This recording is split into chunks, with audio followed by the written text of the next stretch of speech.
House representatives are expected to go back in session to hopefully find an end to this shutdown. But earlier today, Democrats spoke about the mission that still continues. They're still trying to get health care funded. Those Affordable Care Act subsidies is still a big part of their fight. And so even if the shutdown ends today, there's still a long ways to go for the Democrats. Healthcare crisis, and it fails to extend the Affordable Care Act tax credits. House Democrats will continue to support our men and women in uniform. We will continue to support hardworking federal employees. We will continue to support our law enforcement personnel. House Democrats will continue to support our air traffic controllers. We will continue to support our TSA agents. We will continue to support our civil servants who have been under attack since day one of the Trump administration. But we cannot support the Republican effort to gut the health care of the American people.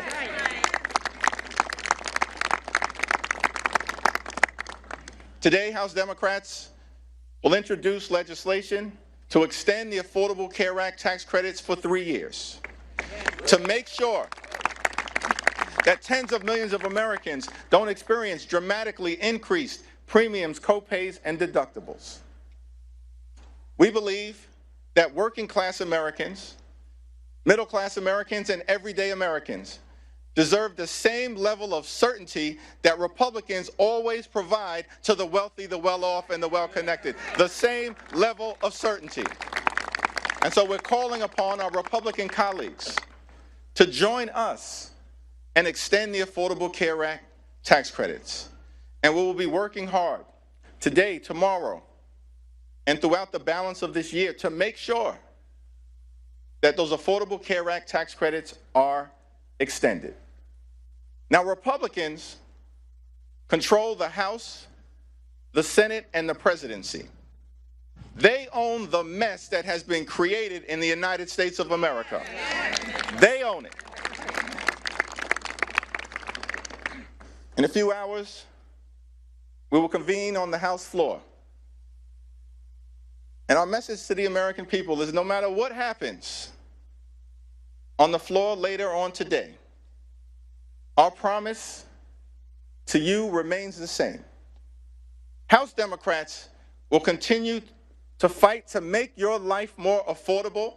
House Democrats will continue the fight to address the Republican health care crisis, and House Democrats will fight to extend the Affordable Care Act tax credits. This fight is not over. We're just getting started. We're just getting started. Now, among the many outrageous things that has been said during the Trump Republican shutdown, or done during the Trump Republican shutdown, the longest shutdown in American history, is that Donald Trump made the stunning claim that in his mind, he holds two titles, that he has two positions. Donald Trump says that he's both the president and the Speaker of the House. That's what Donald Trump said in the midst of him shutting down the government. And what we've seen from compliant, sycophantic Republicans, corrupt House Republicans, is they continue to go along to get along. They don't function like a separate and co-equal branch of government. From the very beginning of this presidency and all the way through this Trump shutdown, Republicans in the House have continued to act like a wholly owned subsidiary of the corrupt Trump cartel. That may be the House Republican position. For damn sure, it ain't the House Democratic position. Because we know, and what we say to the American people is that we don't work for Donald Trump. We don't work for J.D. Vance. We don't work for your billionaire donors. We work for the American people. And that's what this fight by House Democrats, joined by our colleagues on the other side of the Capitol, has been all about. We work for the American people. As we stand on the Capitol steps, ready to continue this battle on the House floor, a battle that we waged week after week after week, and that will continue regardless of the outcome. We say to the American people that we know you deserve better. You deserve much better than the chaos, the cruelty, and the corruption that you've seen. And so as House Democrats, we're going to continue this fight to lower the high cost of living in a country where America is far too expensive, far too many people struggling to live paycheck to paycheck, can't thrive, and can barely survive. That should not be the case in the United States of America, the wealthiest country in the history of the world. And so as Democrats, we're committed to addressing this affordability crisis. That's what this fight has been all about. And we'll continue to work hard to lower the high cost of living. We'll continue the fight to fix our broken healthcare system. And we'll continue to fight to stand up for Medicaid. We'll continue to fight to stand up for Medicare. We'll continue the fight to stand up for the Affordable Care Act and an extension of the tax credits. We'll continue to fight for your hospitals. We'll continue to fight for your nursing homes. We'll continue to fight for your community-based health clinics, and we'll continue to fight for the principle that in this great country, the wealthiest country in the history of the world, healthcare can't simply be a privilege available only to the wealthy, the well-off, and the well-connected. Healthcare must be a right available to every single American. And that's the fight that House Democrats will continue to wage for the American people. It's now my great honor to yield to a freshman leadership representative, someone who's gotten off to a great start, helping to lead the freshman class, the first term members during this turbulent and tumultuous period here in the United States Congress and for the country. From the great state of California, the Honorable Luz Rivas.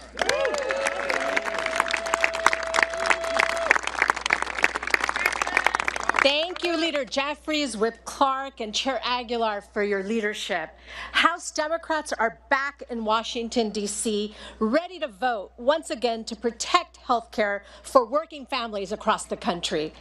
Recently, I spoke with Speaker Johnson directly in the Capitol and hand-delivered stories from my and my fellow freshman colleagues' constituents who have been impacted by the Republican shutdown.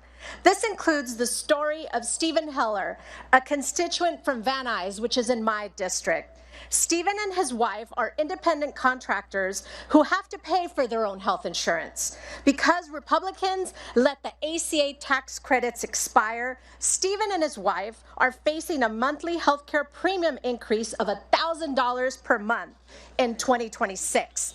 This will bring their monthly total to nearly $2,100 per month and nearly $25,000 for the year, just in health insurance. That is, in Stephen's own words, a terrible financial blow and an enormous financial burden. Constituents across the country like Stephen and his wife cannot afford Republicans' deal. I will vote no and continue to fight with House Democrats to protect the ACA subsidies that Stephen and millions of Americans rely on. House Democrats will continue our fight to protect health care, lower the cost of living, and keep the American dream attainable for all. Thank you. And next, I'd like to introduce my amazing colleague from Michigan, Congresswoman McDonald Rivet.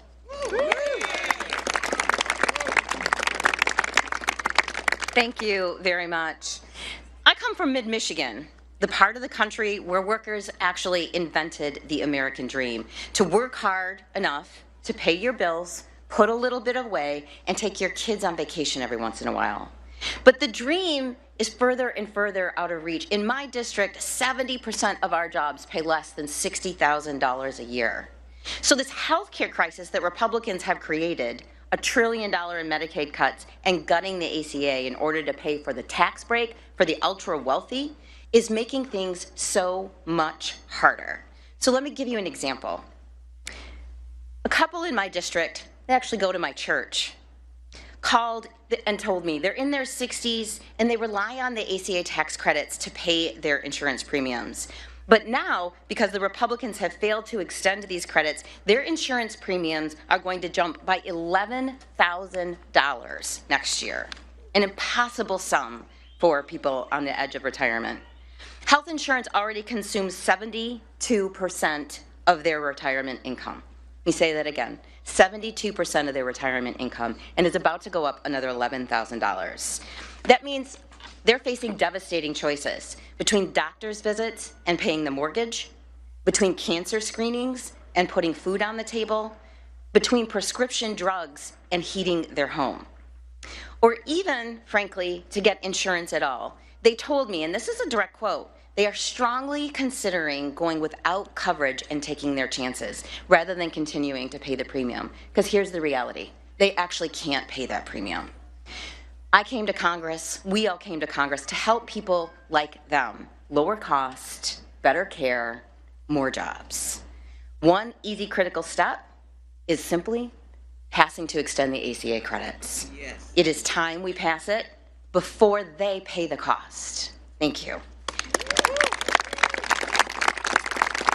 It is my pleasure to introduce my colleague from California, Representative Tran.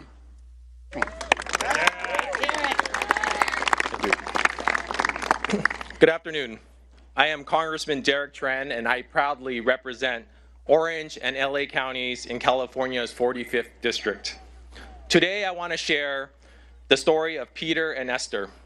Peter and Esther are retired and living in Orange County, California. They're on a limited income, and their health insurance costs are overwhelming. They pay over $18,000 every year just in health care premiums.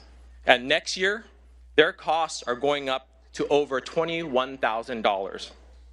When you're retired and living on a fixed income, that kind of cost increase can be devastating. Peter has been trying to get his wife Esther on Medicaid so she can get the care she deserves without going bankrupt. But he keeps hitting roadblocks. The red tape, long lines, and staffing shortages preventing Esther from even being considered for Medicaid coverage is harmful to our country. And instead of joining us to fix this crisis, the Republican majority has demanded more cuts, causing more pain and suffering for the American people. I am here today for people like Peter and Esther. They deserve better than this. Every American deserves better than this. While we're fighting for health care, Republicans are fighting for tax cuts for the billionaires. I'll keep fighting to make sure people like Peter and Esther can afford the care that they deserve. And I hope our colleagues on the other side of the aisle will join us. Thank you so much. It is with great privilege that I introduce and yield time to Congresswoman Sarah McBride from the great state of Delaware. Thank you so much, Representative. Thank you so much, Leader Jeffries, Whip Clark, and Chair Aguilar for bringing us together today.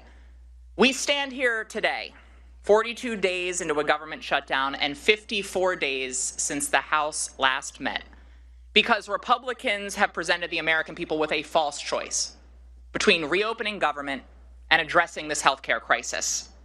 There is simply no reason why we can't do both. The only thing that has been standing in our way is Republican cruelty. That's right. Yeah. Republicans have played a game of chicken with food assistance, travel safety, and federal paychecks, all because they will stop at nothing to cut your health care. The only thing that congressional Republicans are more loyal to than Donald Trump is to cutting the health care of the American people. Yes. Let's be clear. This healthcare crisis is a choice by congressional Republicans and Donald Trump, who have inserted a $1 trillion bomb into the American healthcare system. And it is starting to go off. Millions right now are facing skyrocketing premiums. The largest cut to Medicaid in American history is on the horizon. Rural hospitals will close. Doctors' offices will shutter. Donald Trump loves to own things and slap his name on them. Well, he now owns the American healthcare system. It is Trump care. Millions losing coverage, that's Trump care. Americans paying more for insurance, that's Trump care. Everyone having to drive longer and take more time off work, that is Trump care. Donald Trump and congressional Republicans have raided your health care and used that money as a piggy bank to reward their donors with massive tax breaks.